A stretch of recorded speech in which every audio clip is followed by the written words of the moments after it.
Welcome to everyone. We're so grateful to both Lonnie Holley and George King. We're also joined by Virginia Prescott today. I'm Jennifer Williams from Art Papers, a publication that's located and publishes out of Atlanta, Georgia. I'm the program and outreach coordinator and very excited to host in partnership with Thumbs Up, the film about Lonnie Holley, this afternoon, a Q&A session so we can hear directly from the producers, makers of the film. We'll have a combination of questions from Virginia Prescott along with questions in the chat. So feel free to place your questions directly there, and we'll make sure to get to them, as many as we can, throughout the session. We'll be online for about an hour from 4 to 5 p.m. Eastern Standard Time. And I'll pop in and out as I'm needed. Let me know if you have any tech needs. You can directly chat me at Jen Williams at Art Papers in the chat as well, in case you need to go on or offline on the Zoom. I want to introduce you to Virginia Prescott, the president of School of Humans and Audio and the producer of the podcast, Unreformed, the story of the Alabama Industrial School Children, School for Negro Children. And I'll pass it on to you, and Virginia will be moderating the discussion between George and Lonnie, and I'll also be here to share your questions in the chat. Jennifer, thank you so much. And thank you so much to George King, the filmmaker. I hope that you have all watched the film Thumbs Up for Mother Universe and seen how hard George has worked to tell Lonnie Holley's story. And Lonnie Holley, a great friend of mine, in full disclosure. And we're so happy to have this musician, also filmmaker and visual artist with us. And thank you all for joining us. And please, as Jen said, please write any of your questions in the chat. We don't have to wait to a Q&A time. I'm going to try and integrate your questions as much as possible and make sure and leave some time for those as well. Lonnie, I'm going to start with you. And this film actually took 25 years to make, and you're watching it now. There's some really hard times that you go through, the destruction of your environment, the struggles at Harpersville, and struggling to take care of your kids while making art. So what is it like for you to see this now, watch this part of your life documented from a lot of pain, but also a lot of triumph now? For one thing, it's wonderful to be able to see the parts of my life being written about and told about, because I too were looked at, in a sense, as a foot soldier. Even starting with being a baby that was born during that era of the civil rights era, and all of the unnatural things that was occurring in Birmingham are to people that had been the foot soldiers that had ran up and down the streets and moved up and down the highways of them times and ended up in front of the persecutions of the dogs and the fire hoses and the brutality of the officers. It was something else for me to be able to say my life has truly went through a living hell. You know, I'm glad you mentioned that. Right in the US right now, we have Black History Month going on, and this is a time where we hear about the heroes of the civil rights movement, and you know, we hear the I Have a Dream speech over and over again, but we don't necessarily hear so much about the people who chose to participate, who chose to sort of come forward, like the foot soldiers that you mentioned.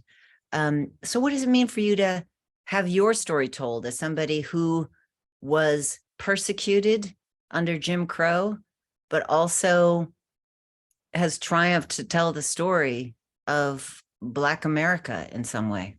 Again, I just like to make the story plain. A lot of us, we didn't have the education, or we didn't believe in ourselves. We didn't have self-motivation. We didn't have the daily inspiration that we needed. We didn't have no one to run to tell. if we told somebody, somebody else told somebody else, and before you know it, our house, we was losing our homes. One way or the other, we lost our homes. We lost our properties. We might have got burned out, bombed out, or we got crosses burning our front yard for telling on the situation that was occurred. I mean, I don't want nobody to have no pity on me because my life is almost over. But have pity on the generations that is still to be or come. We don't need to even now be in the process of having to argue, fuss, and cuss to the point that guns are pulled on us, billy clubs are still going upside our head, wounds and things that we cannot get away from, or it's the stress. It's really the stress and the anguish of the pain, the aftermath of all of that is what George filmed my life, but he filmed a lot of my environment that helped me have a life. Because if it wasn't for the environment, I probably would have been dead. And a lot of times I still wonder, why am I not dead now? And what is going to become of my children when they get ready to tell the truth about their father? My grandchildren, when they say, okay, that's my grandfather, that's my great-grandfather, because I got great-grandchildren that's big enough to know that, oh, that's my great-grandfather's work that's in the museum, or that's my great-grandfather's work that is on the podcast or on George's movie. There's a lot of other filming that had been filmed and photographs that had been photographed. But George hung in there and said, okay, I'm gonna collect this information. And one day, hopefully, if I get enough funding, I can help the world become a better place. That's my whole thing is, I'm sorry to say, a lot of people was not educated enough to get their points of view to the place where it can be understood. I'm not saying that all of us went to the church just holding about, but we didn't know how to read them. We didn't know how to read and write. I remember this song that was done by the Platters. Oh, oh, oh, yes, I'm a great pretender. A lot of us was pretending.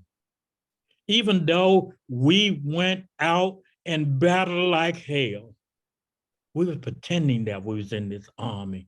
We were pretending that we was in this social war for betterness of conditions. Hell, we didn't even know what conditions we were fighting. Didn't know the paperwork. We didn't know how to count.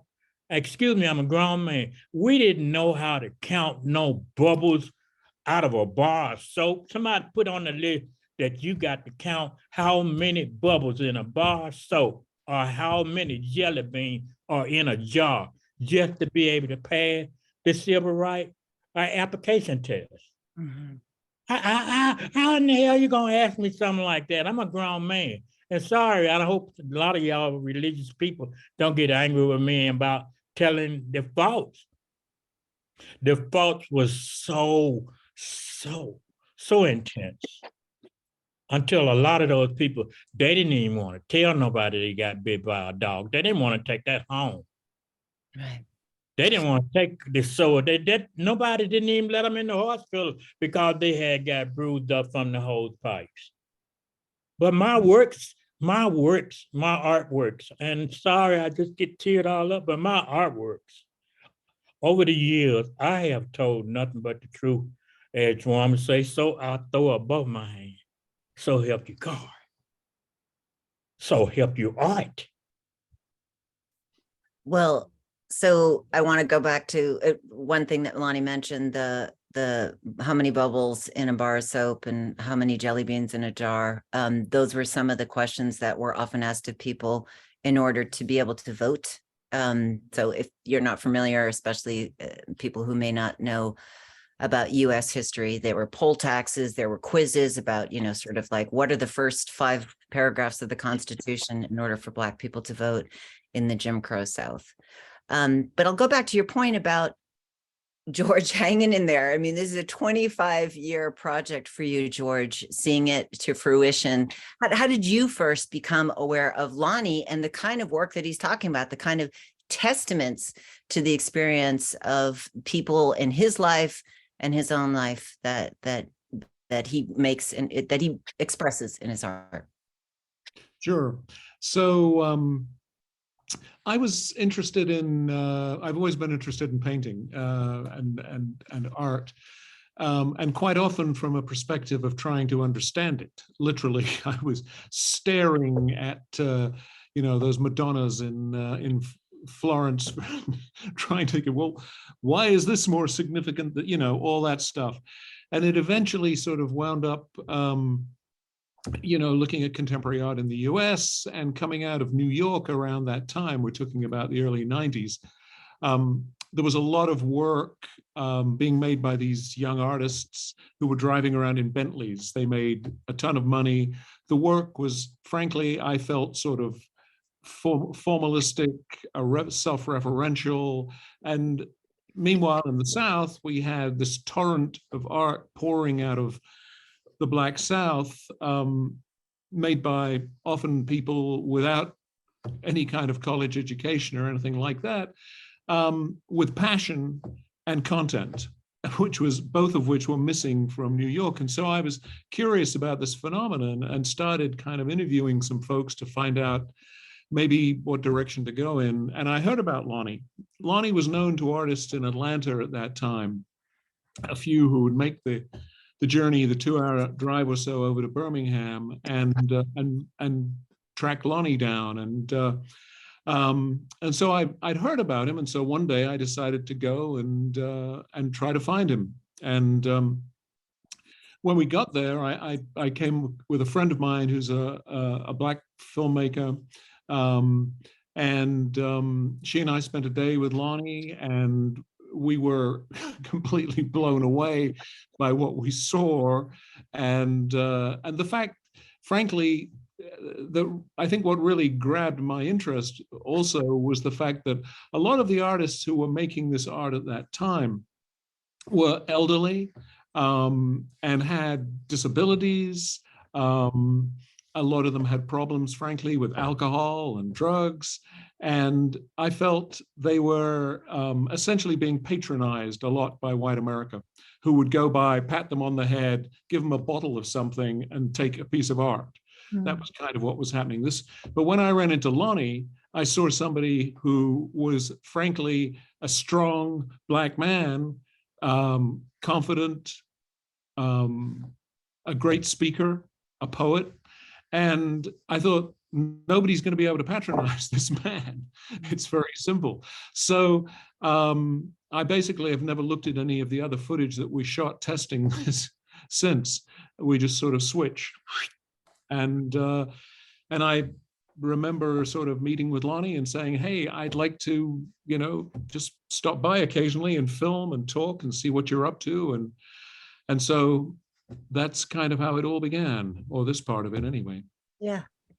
Did you have plans, you know, like, I'm going to shoot this guy for a while and I'll make this film in a year? I mean, what were your original plans for? You know, kind of, sort of, but I think I realized two things. I mean, working in documentary, one of the things I think that's fascinating is kind of like the research process.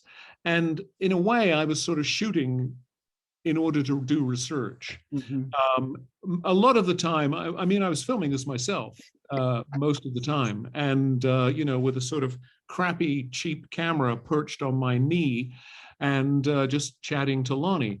And I'd always anticipated that we would reshoot this stuff, you know, with the crew and lights and whatever. And at some point, I realized, that wasn't going to happen, and particularly because you can't reshoot that stuff. You can't sort of suddenly, you know, on cue, ask Lonnie to say what he said 4 years earlier or something. But the other thing was I kept applying for funds, and nobody would support this project. And frankly, it felt akin to what Lonnie was going through. Mhm. You know, I mean, I'm not trying to compare what my frankly extremely privileged self was going through, but the film itself, we never got a dime. I mean, all these grants, and frankly, I've been very successful fundraising for films over the years, so I was kind of stumped. But I also knew that Lonnie was getting turned down for exhibitions with titles like Black Artists from Birmingham, Alabama. Now, it's not as if there are thousands of them, but somehow to exclude Lonnie from an exhibit, you know, so I realized that he was um, enduring a lot of difficulties as well. Very. And so I just kept shooting. It was like, that was my response was, well, I'm not going to throw this out the window. I'm just going to keep going. And frankly, Lonnie's life, his work is so, to me, so extraordinary and so vast in its compass, you know, the sort of things he makes, how he makes them. His spirituality, his family, there's just so many elements that you could make an entire film about. I filmed his kids a lot with the intention of putting them in the film, but it became apparent when we started trying to edit that this would be a 6-hour film. And tempted though I was, I'm also unfortunately understand the marketing side of this biz, and that a 6-hour film would not fly probably at that moment. So. And props also to Amy Linton, who is one of your editors. Just great work. To think of that much film over that many years and putting that together to make a story is an amazing feat. Lonnie, you said in the film that you didn't trust this white man, Bill Arnett, initially when he started coming around. How about George, having George around when you were? Well, I was skeptical. I had always been skeptical.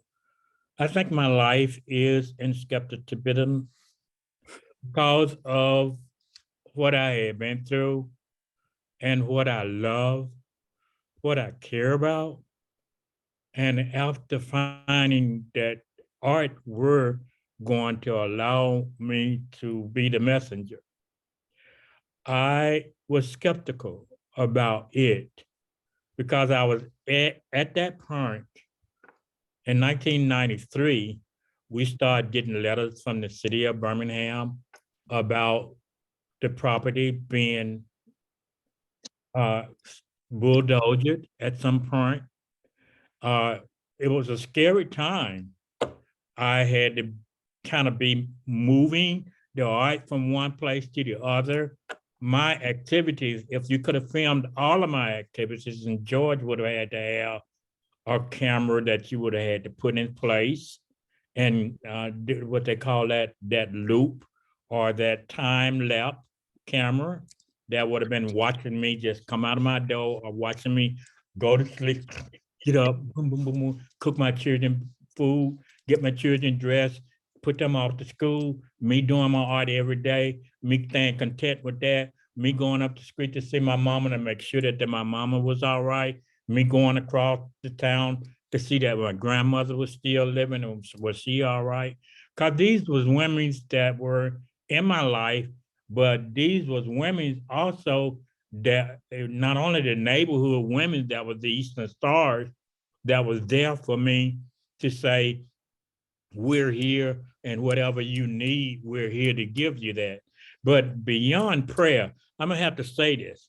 We have to be actually active and doing something with our ability of words. Because we say, I'm gonna pray for you. But praying for me is not paying for me. Can you dig where I'm coming from?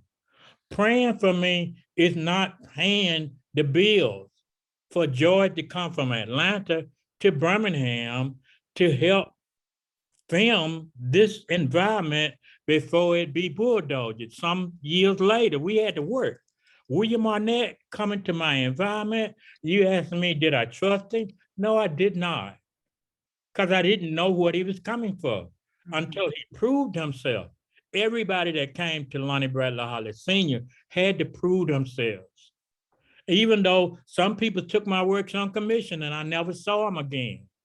But I trusted them enough because the Spirit say, let them have it. Let them have it. It's going to go out into the world one way or the other. So a lot of times we have to sacrifice. We have to move ourselves to the sacrificial point of being as human. We're doing this for our ancestors. I'm doing it just like my grandmama had went and dug 3 of the graves for the 4 of the little girls, 3 of the graves for 4 of the little girls that got bombed in the 16th Street Baptist Church bombing. My grandmama dug the grave. So that was an offering. And when I look at my grandmama and say, oh, she did that, that was a strong woman. Mama having 32 children, pregnant with 32 children, and having 27 of those babies that still lived. I'm not a woman, but I don't believe I would have wanted a man like that. I ain't trying to say nothing about y'all men, but y'all got to live up to what I'm saying. My mama had a character about her that I said, even though I went to church with them, I didn't want to see them even being subject of mistreatment. Virginia, I didn't even want, because where I had came from, what I had been through, I didn't want nobody embarrassing my grandmama because she had a peace stain on her dress. She was in her 80s and still having us to follow her to church. And some lady gonna laugh at her because she had a peace stain on her dress. Don't do that to my grandmama. My grandmama brought her fundings, or one would say her offerings, faithfully. She did this for years and years and years, by any means. And most of those means was done at the funeral home. She dressed the bodies. She put the makeup on the bodies.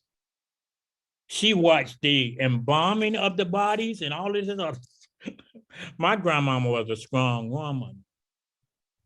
But y'all ask me, what in the hell are you singing about, Mr. Holley? I'm singing about the truth. I'm singing about the truth. And again, I get all teared up about it because they be hurting me. They hurted me. They hurted me. When that bulldog, that man, I think George asked the man, what you gonna do? He said, I'm gonna tear his heart out. George said, you mean his art? He said, no, I'm gonna tear his heart out. They knew that art was my heart. The man, George asked him in the film. He said, this is a lot of art. The man said, there's a lot of debris. Right. A big man, he ain't got nothing else to do but sit around on a bulldozer and tear up people's property and eat, drink, and go to party afterward. He didn't deal with them people's emotions, but I did. I did it with piped up, male materialistic dog busting loose at the fence. That's a piece that I created. George remembers seeing it. It was a piece that I created. You said, that's a title? Yes, it would. Yes, it would. Because the way that they were doing those older women, half of them was wives of World War I. They were wives of the World War I soldiers. My daddy was in World War II. I'm his child. I didn't receive any benefits from my father of whatever you call those stocks and bonds and whatever else that they put into after they're going in the war. Mama didn't give me $100. $100. That means I use the flag and all the most of everything I be doing. I use the red, white, and blue in a minute. In a minute. Mama didn't give but $100 at the time of her father's death. George saw Grandpa's house. He built it. You talking about a first recycler. I'm sorry, I'm making you all moody and everything, but I'm sorry. I lived it. I lived it in the aftermath of my grandpa coming home. my daddy coming home. My daddy coming home and having no peace of mind, having nothing to offer me. Seeing his mama still working in the cemetery, y'all. Uncle Jesse didn't have but one leg. Uncle Jesse getting up every morning, going to the city lot, to the landfill, dragging all that stuff out with a wreck and a hoe. I turned all of that stuff, I turned it into works of art just to show Momo standing up over that fiery pit, wrecking that stuff out. You saw me right there by the tree that was right by Momo's house. Yeah. That same wreck I had in my hand belonged to her and Uncle Jesse. Those was the only thing they left us as memory. They didn't have money to buy no uptown memorabilia, no aftermath of memorabilia. They ain't be able to go to no antique shop and say, wow, that's my grandpa's skillet. I want it back. I got enough money to buy it. I got enough money to buy the old wash pot that my grandmama had. But I did. I bought the wash pots. I bought the rubos. I bought the wash tubs. I took the pictures. 53,000 pictures I don't took. I took the pictures. I've been online since 1986. I've been using computers. Somebody say, you've been online ever since 1986? I ain't nothing to play with, and I don't want to play with nobody. Too many died, just like you said, Virginia. Too many died without a voice. Yeah. Nobody didn't want to hear what the hell we had to say. Nobody didn't want to hear it. Nobody wanted to write about it. Otherwise, it would have took up too much time of the real writers to write the whole story of our lives in the southern part of America. I ain't talking about just no Alabama. I'm talking about the southern part of America. Yeah.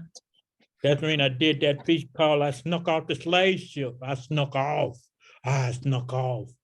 in my imagination. That's the only way I could get off. I was chained and bound, tied down. That was the only way, was to lay back and say, I got to deal with it. Y'all taking my body up far, and I still want to be mentally capable of sneaking off this slave ship. Yeah, and that's what George and Virginia call human. That's when Virginia is more than what you think. She's just humans. But that podcast that you are going to hear about, and this film that George got going on right now, they're running successity.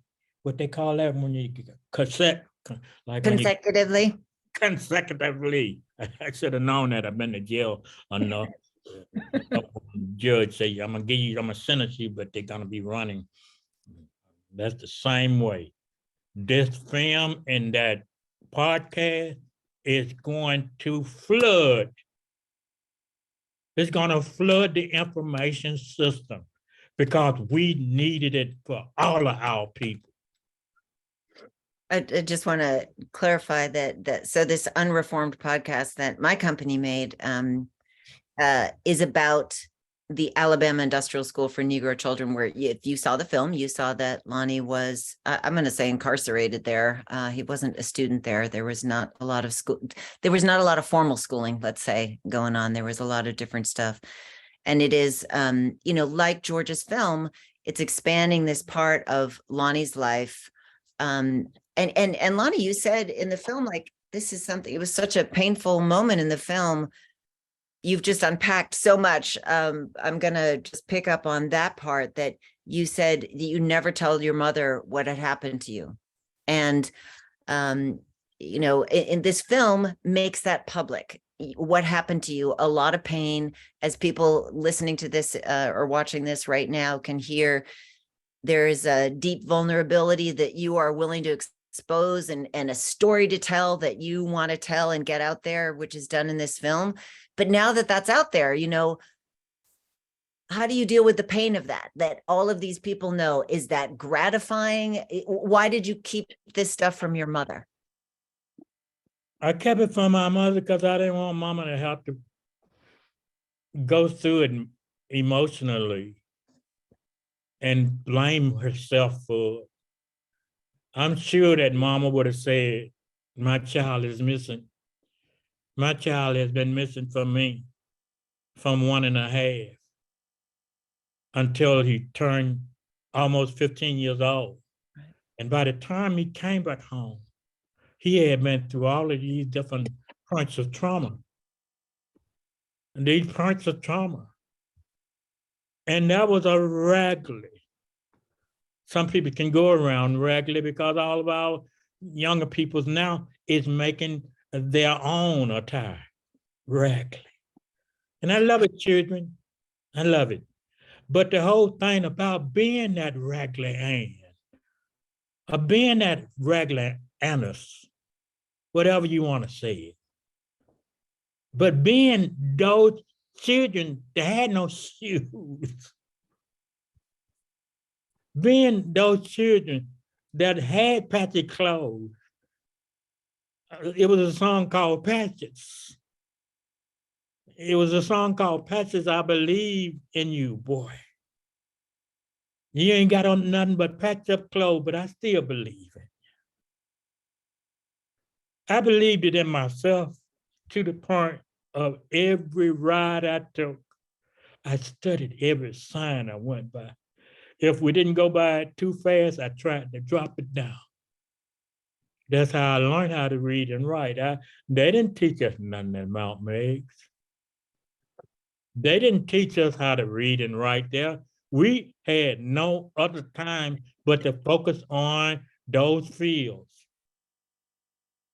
And the quarter of material that we could bring out of those fields, no matter if it was cotton, picking up watermelon, picking beans, going to the gardens, doing the flat weeding, cutting the ditches and the creeks that we were sold out to these other people to go up and down the highways, the alleys, and the streets. We kept the streets clean. None of us didn't get paid for that. They say, okay, the meal that you get. Well, what is 3 squares and a cup of water to a little boy? 3 squares. Y'all know what a square is? That's a square of bread out of this big old sheet of bread that had been cut into squares. You got 3 of those squares and a cup of water on the rock pile. That's all you got to eat. And I got that to eat for almost 1.5 years. That's all. That was my punishment. But I didn't have to be there. And nobody didn't tell them that my brain had been almost bust out at 7 years old. I cry about myself. I cry about when I have to visit little Tonka Macaroon and say, they did you wrong. They did you wrong, little Tonka Macaroon. They almost killed you as a child. And then they beat you all into reality of your manhood. I did a song called Without Skin. I went to my grandmama and I said, if I could strip off my skin, if I could strip off this blackness, how would you see me? Would you see me as an alien from some other planet walking? George said, no, you are a human. And this is what you have done. I love him, man. I love the man for enduring with what he did. And when you talk about money, nobody funding him, all these churches and things, you know, I'm gonna want to choke me because I'm telling the truth. They had the funds to be able to help him with anything he needed. You're talking about billionaires running around and laying around here with what? Golden rims on their vehicles. Not chrome, but gold. I said, okay. Okay, kind spirit, continue to use me. Just like that man that was working in the city of Birmingham, and I told him to sit down. He was the city inspector. I told him to sit down. He said, why are you telling me to sit down? I said, raise your feet up for me, sir. Because he had put all them signs of condemning my property. He had put all them signs up. I said, raise your feet up for me, sir. He raised his feet up. He had on a brand new shiny pair of shoes. And I took my finger and I rubbed the bottom of his shoe. And I say, sir, you ain't been up and down no ditches. You ain't been up and down no creeks. Your shoes don't have no mud, no scratches from no bricks or cut glass.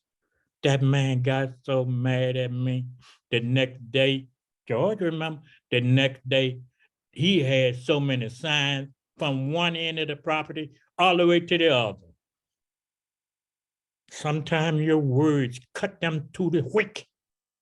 Cut them. And then you're going to tell me somebody like Joe Minter is having problems in Birmingham, Alabama. Joe Minter is another, there's some shots of his African village in Birmingham in George's film, another artist who's still alive and who's still building and still telling the story.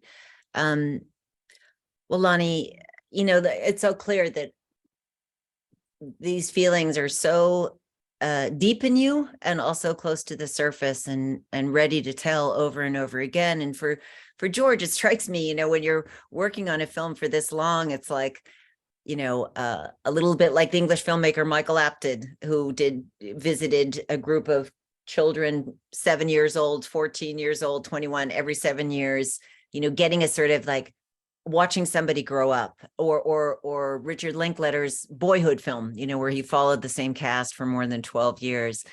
Like, what you observe in the shifts in Lonnie, because these stories that I'm hearing from him today, or what he's telling us today, feel as close to the surface and as fresh as some of the things that he said in his film. Sure. Yeah. No, it's it's a very interesting process, and part of the issue is sustaining yourself and sustaining interest, and these are things you sort of pick up. I would actually just like to mention that I didn't make this film on my own, and I'm sort of the focus of your attention right now, but literally dozens and dozens of people volunteered. So when I say we didn't raise any money, a lot of people volunteered, and I basically used up all of my credit with all my buddies in the film biz over here. But as I said, a lot of people contributed a great deal, and so I was very, very thankful for that. There are a lot of names on the Indiegogo thanks list kidding. at the end of the film as well. Exactly. No, all of that stuff is true. What else? I'm sorry, I didn't exactly. I wanted to know, like, the observing shifts, like as you're following Lonnie through these years, through hard times and triumphs, what like, how do you even know when to stop that? How do you say, like, I want to be there to shoot this, and can I be there to shoot that, or things that you wish that you had done that you couldn't? Well, yeah, the things that I wish that I could have done would be to interview, and I'm going to blank on his name, the eminent Black poet who Amiri Baraka.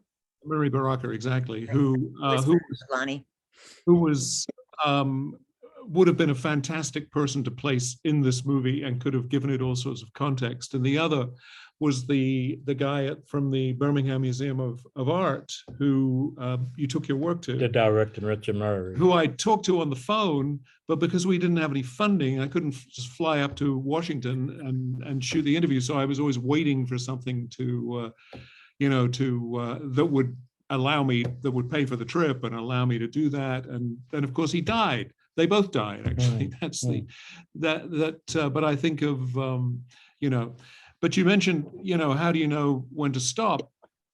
And I think a lot of people have pointed out over the years that don't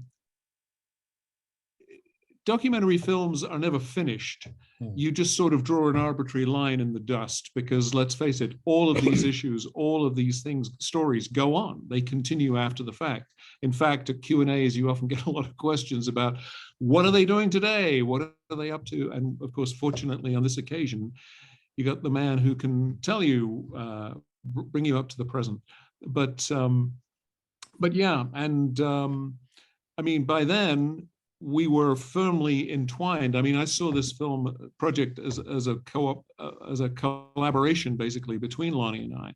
His generosity in allowing me to, you know, meet his family, to, you know, break bread with them, to sleep on the floor of their houses, to various things over the years that we did.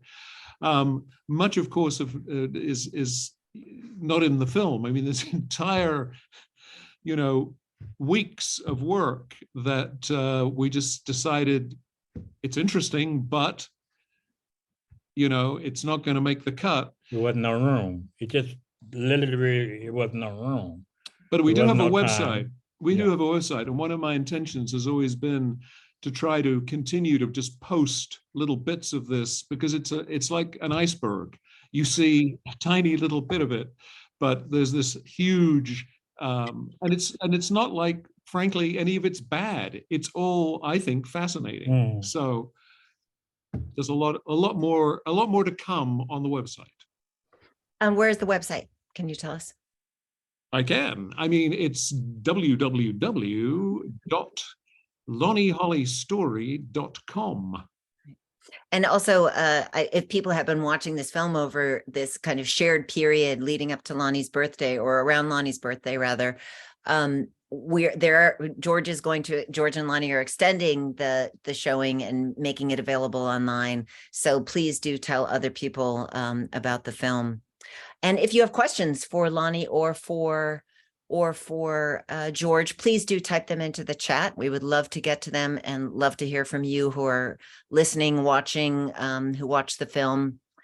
You know, at one point I read an interview with William Arnett, who this was about you. I think it was for the New York Times Magazine. And he said, you know, if Lonnie had been born, if he was an artist in the East Village and were white and had gone to, you know, some fancy art school, the story would have been totally different for him. George, do you believe that? Having, you know, you talked earlier about looking at artwork in other places. Is it as simple as Lonnie is Black and Southern and not as fortunate? That's a very complex question. I think Lonnie's connection, Lonnie is a sort of cipher to me. I'm sorry to talk about you as if you weren't here, but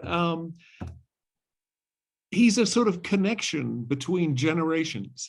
Lonnie knows stuff that is disappearing from Black America in folk wisdom, history, potions, medicines, songs, life. I mean, there's just that extraordinary diversity of and vastness of Black culture in America. And Lonnie knows a lot of this stuff because he grew up at a time and was very interested in old people. Always, he would talk to the older folks. And so he carries this wisdom with him. And to me, that's one of the bases of his work and his art and what you see and what you hear. It's embodied in a way. And so God help us, when he passes, you know, you're going to lose an extraordinary resource. And so I'm afraid, were he living in the East Village, I don't think it would have been the same story.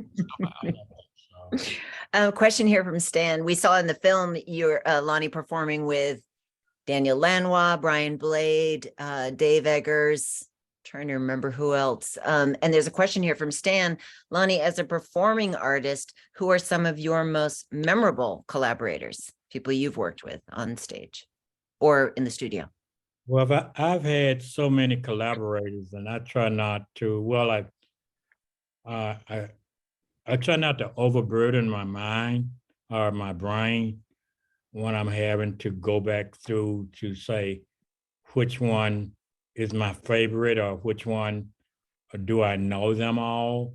A lot of times I would have someone like Matt Arnett that knows the list of collaborators that collaborated with me in making the pieces of music.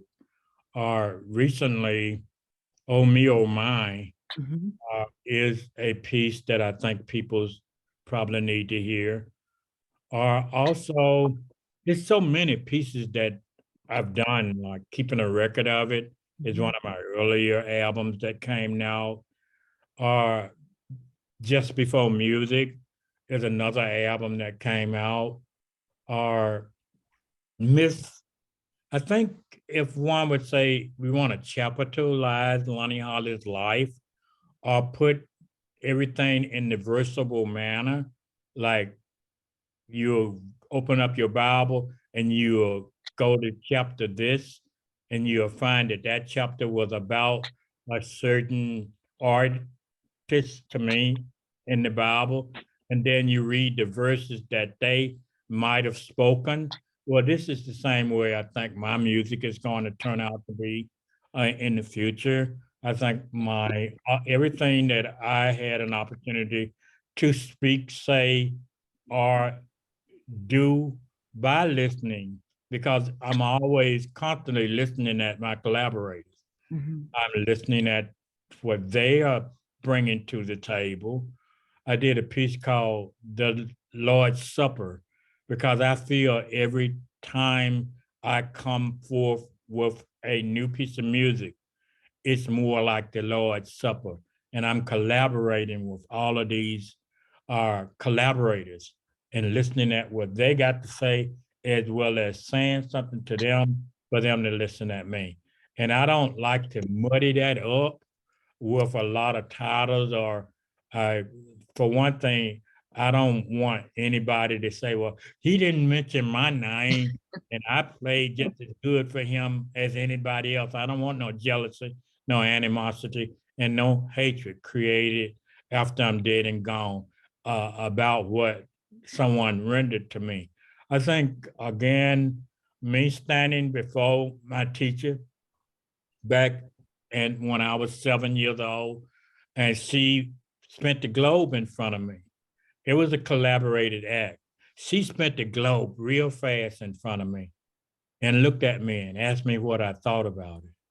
And I went up and stopped the globe. And I took my hand and I spent the globe as fast as I could, the other way, the opposite way. I knew that I had spent the globe the opposite way, but I don't know whether my class noticed that I had spent it as fast as I could. What I wanted to see was I going to have the power to spin the globe off of its axle. Mighty, mighty, mighty, mighty.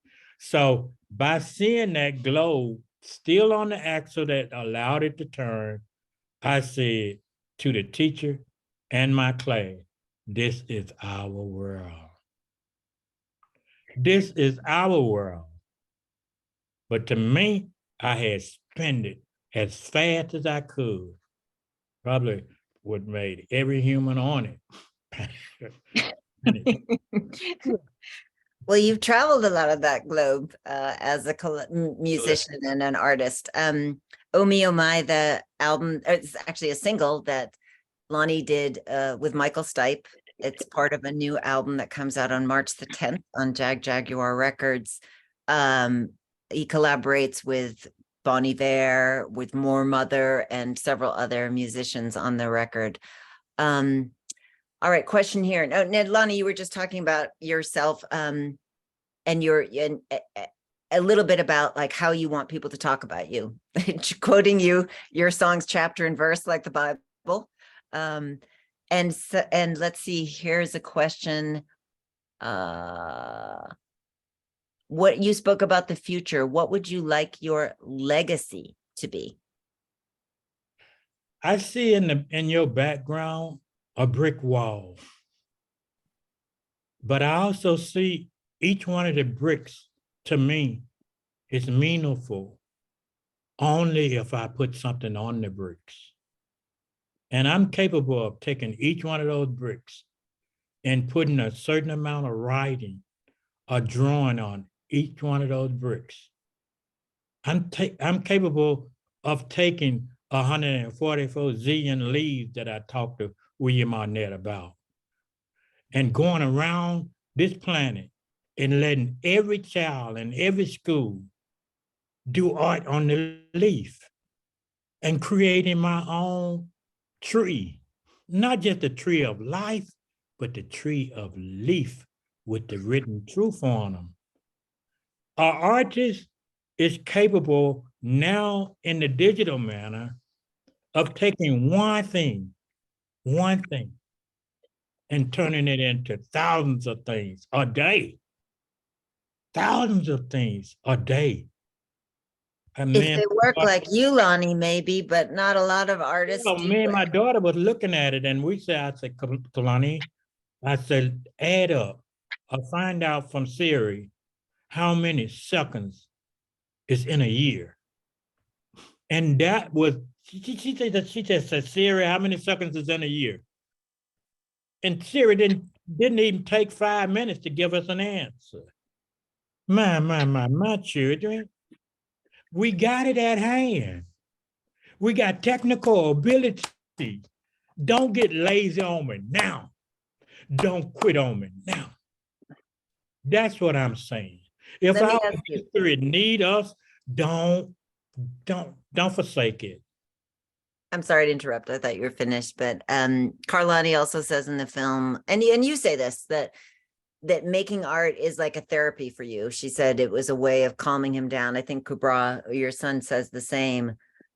But that you had mentioned in the film that was originally what you were doing to keep yourself from plundering in thought, the stuff that made you unhappy.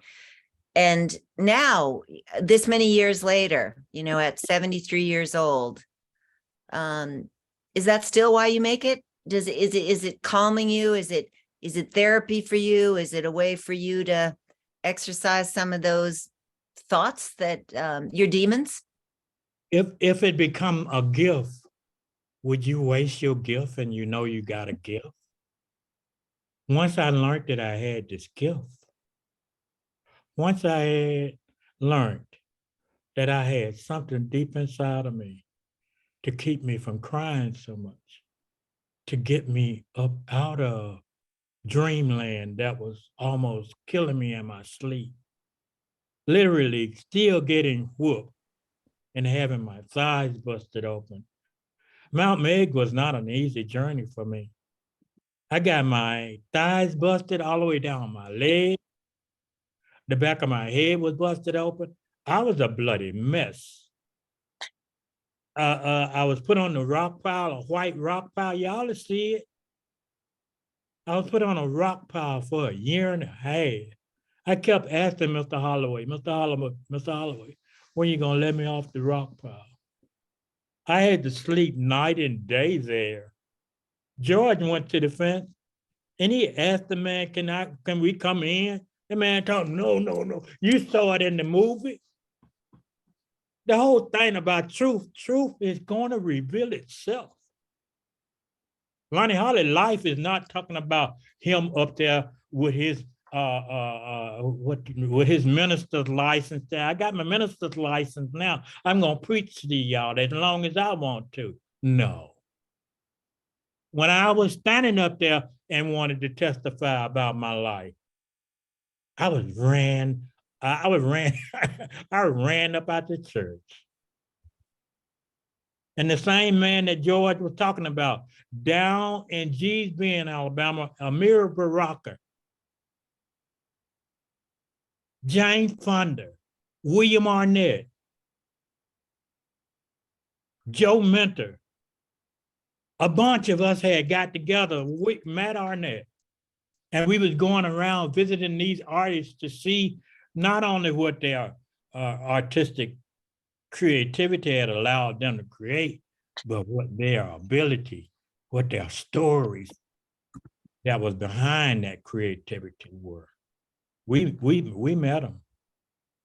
They mostly all dead and gone now. Hate to say that, but if I'm a foot soldier and if I'm sounding the trumpet of Gable, I'm a sound it loud. because they did a wonderful job. My friend Purvis Young, he did it till he couldn't walk no more. I think they was amputating his leg, and he was still doing his art in his wheelchair. Purvis Young, read about him. Thornton Dow did it till he rolled up in his wheelchair and was still doing his art. He was still doing his art. Not only are we obligated, art is a spirit. Art is a spirit. And when we submit ourselves to it, it's just as high as anything else. And when we are doing it for a place like America, and I'm saying to America and America, I'm saying it to you. Because my work is in the United States of America, in the United States, what they call that, the Smithsonian, The Smithsonian. the Metropolitan Museum of Art. on and It's on a and long on. list. National Gallery. The National Gallery of Art, also, or the United Nations. Bill made sure it got there. This man was a man of action. And y'all don't heard the term. Actions speak louder than words, children. Right. So if you're gonna grow to be the best children on this planet in this digital age, show me what you're working with.